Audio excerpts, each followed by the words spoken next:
ꯑꯍꯥꯟꯕꯃꯛꯇꯗ ꯃꯌꯥꯝꯕꯨ ꯇꯔꯥꯝꯅ ꯑꯣꯛꯆꯔꯤ ꯉꯁꯤ ꯊꯣꯛꯈꯤꯕ ꯊꯧꯗꯣꯛ ꯋꯥꯊꯣꯛꯁꯤꯡꯒꯤ ꯃꯇꯥꯡꯗ ꯐꯣꯡꯈꯤꯕ ꯄꯥꯎꯆꯦꯗꯒꯤ ꯄꯥꯎ ꯃꯌꯥꯝꯗ ꯄꯥꯊꯣꯛꯆꯔꯤ ꯀꯪꯂꯩꯄꯥꯛꯀꯤ ꯄꯥꯎꯆꯦꯗꯒꯤ ꯂꯧꯈꯠꯆꯔꯤ December 3 ꯐꯥꯎꯕ ꯏꯟꯇꯔꯅꯦꯠ ꯊꯤꯡꯕꯒꯤ ꯃꯇꯝ ꯁꯥꯡꯗꯣꯛꯈ꯭ꯔꯦ ꯍꯧꯖꯤꯛ ꯃꯅꯤꯄꯨꯔꯗ ꯊꯣꯛꯂꯤꯕ ꯏꯔꯥꯡ ꯑꯁꯤꯒ ꯃꯔꯤ ꯂꯩꯅꯅ ꯃꯅꯤꯄꯨꯔ ꯂꯩꯉꯥꯛꯅ ꯄꯥꯝꯗꯕ ꯊꯧꯗꯣꯛ ꯊꯣꯛꯇꯅꯕ ꯏꯟꯇꯔꯅꯦꯠ ꯗꯥꯇꯥ ꯁꯔꯚꯤꯁ ꯊꯤꯡꯖꯤꯟꯕꯒꯤ ꯊꯕꯛ ꯆꯠꯊꯔꯛꯈꯤꯕ ꯑꯗꯨ December 3ꯒꯤ ꯅꯨꯃꯤꯗꯥꯡꯋꯥꯏꯔꯝ ꯄꯨꯡ 5:13 ꯐꯥꯎꯕ ꯑꯃꯨꯛ ꯁꯥꯡꯗꯣꯛꯈ꯭ꯔꯦ ꯍꯤꯔꯝ ꯑꯁꯤꯒ ꯃꯔꯤ ꯂꯩꯅꯅ ꯃꯅꯤꯄꯨꯔ ꯂꯩꯉꯥꯛꯀꯤ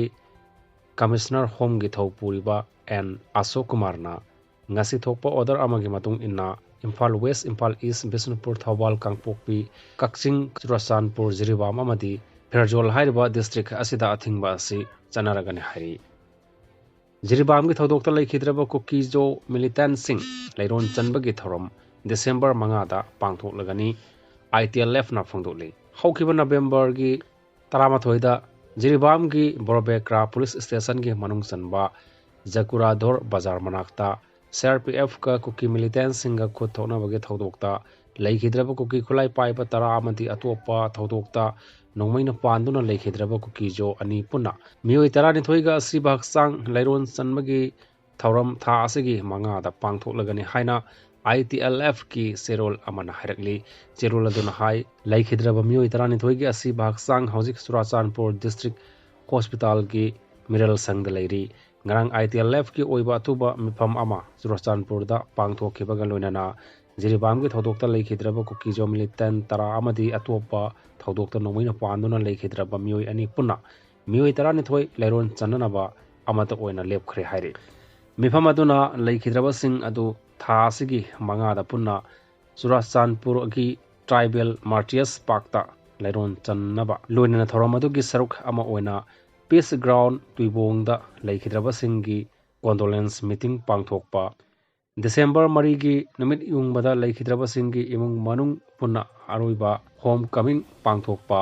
lairon chanba numita miyamgi oiba santi gi oiba rally ama chatpa asiba puba amadi aroiba ikai khomnaba utpaga loinana lairon chanbagi thoram pangthokpa haina waripna khre hairi ningsingba yai Jiribam gi thodokta laikhidraba Kuki mar khulai paiba tara adugi asiba sang matam sangna Silchar Medical College amadi hospital da thambaga loinana hospital adugi miral sangda PM tawraba matungda Churachandpur da porakhibani laikhidraba mioi tara adugi DNA test tawduna thorang lokhalakpada Kuki jogi CSO singna athingba pibadagi DNA test tawkhidabani amadi laikhidraba singdagi phangkiba khulai sing adu Manipur police tagi lakhiba khulai yawi haiba wafam leikrabani thodok thokiba numit aduda Kuki mar khulai paiba mioi nifurom Jiribam gi Borobekra police station gi manung sanba Jakuradhor bazar da lakpaga loinana mafam aduda leiba yum amadi dukan kya mai thakhibaga loinana angang ahum nupi ahum punna misam taruk phaduna pukhraba matungda tamthiba mihata hatolaga barak torel da takak ani thokna asiba haksang sing adu thadarakibagi thodok leikrabani makhatana sunasa phongli None district ki Longsai Singkau part 1 da NSN IM amadi ZUF kanongmai kamna khri hairi Bharat lenga ka santi gi wari sanabagi khongjang changsiliba Nagaland gi lalholup ama oiriba National Socialist Council of Nagaland NSN IM amadi Zaliang Rong United Front ZUF ki marakta makhata ngasisu nongmai kapna khre ngasi ayuk pung 9 furom taba matamda None district ki Khopum police station manung sanna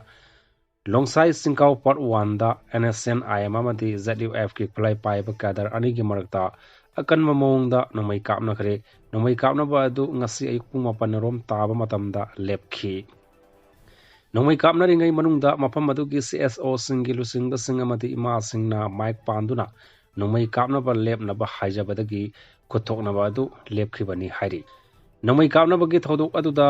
Longsai Singkau part 1 da leiba yum kaya nongmai maru singna panbadagi akai atoi thokhi hairi pawasina hai NSN IM amadi ZUF anigi marakta kuthokna ringai manung adu ngasi nongmaijing numit ki church ki lai khurumlingai oibana manak nakpada leiba khunja sing CSO amadi nupi lup singna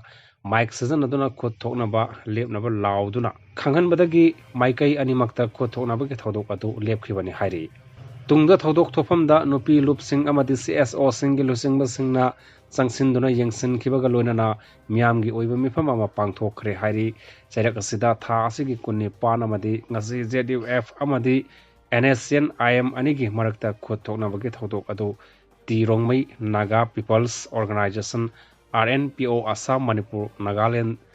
दिरोंगमै Naga students organisation Manipur RNSOM अमदि दिरोंगमै Naga youth organisation Manipur RNYOM ना अकनबा मौंग condemn तौखरे निंगसिंग बयाबदी ममांग थागी कुनिपान के अयुक पुंग 9 minute कुनरोम ताब मतमदा नोने district की मखा ओरिबा खौबुम police station गा नकनाना Sangji village अमदि दोलान विलेज अनिगी लोनबा खुनियाई मरकता NSCN IM अमदि ZUF की मरकता पुंग खरा चुपना नोंमै कापनाबगी थौदोक थोखरबनी थौदोक अदुदा ZUF की कैडर अमा सिखि हाइना थाजनखिबनी।